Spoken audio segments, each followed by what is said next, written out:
Hi, Phil. Good to meet you. Brooks Bratton of NashvillePredators.com here. Welcome to the club. I'm just wondering, first of all, your reaction to being traded from Philly to Nashville and what excites you about joining the Preds here.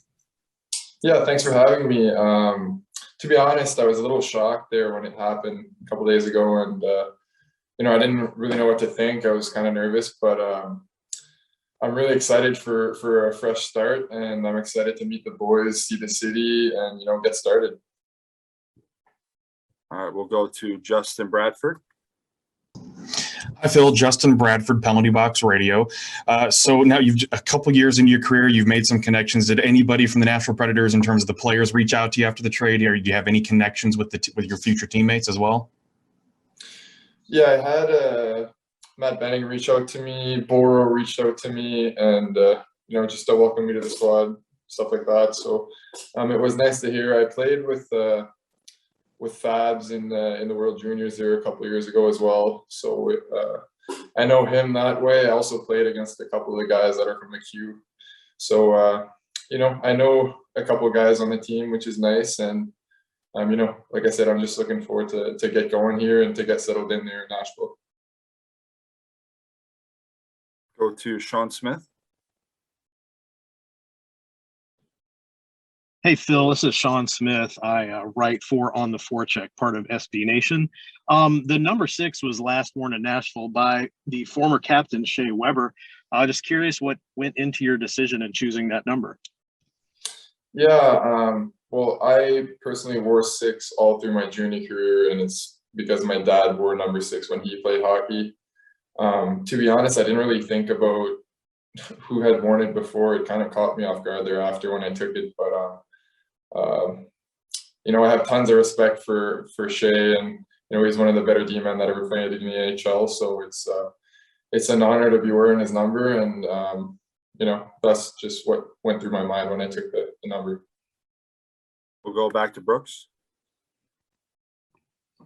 Phil, we've heard from David Poyle recently on the trade, and he's talked a lot about appreciating your size as a defenseman and just your potential as still a younger guy as well. I'm wondering, have you had any sort of conversation with either David or any coaches yet? And if so, what have they said? And if not, how do you look forward to just using that potential here to continue to improve yourself as an NHLer?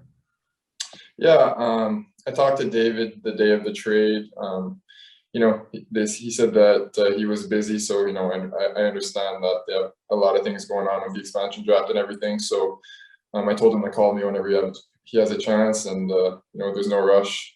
But yeah, I'm really excited to be joining the team. We talked a little bit. He said I'd be getting a lot of opportunities, so I'm really looking forward to that. What I'm doing right now, I'm just I've been working out a lot, skating as well.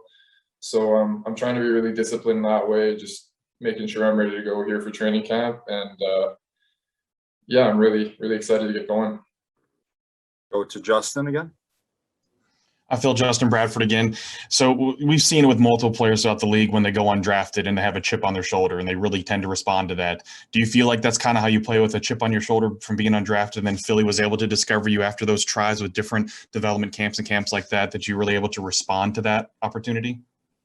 Yeah, obviously I took a lot of pride just to show that I can play with these guys even though they're drafted and I'm not, and definitely is a little bit more motivating for me. Just when I work out in the gym or go on the ice, it makes it that much easier to work hard. So I think it's a good advantage to have for me, and it's just a little bit more motivating to I have something to prove. So it's good.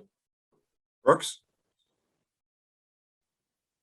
Phil, in particular with your size, I know that that's something you didn't choose to be 6'5", you just are, but how do you use that to your advantage in today's game with how fast it is, and how have you, I guess, evolved over the last few years with Philly into becoming a full-time defenseman? What do you think has helped you most in that area?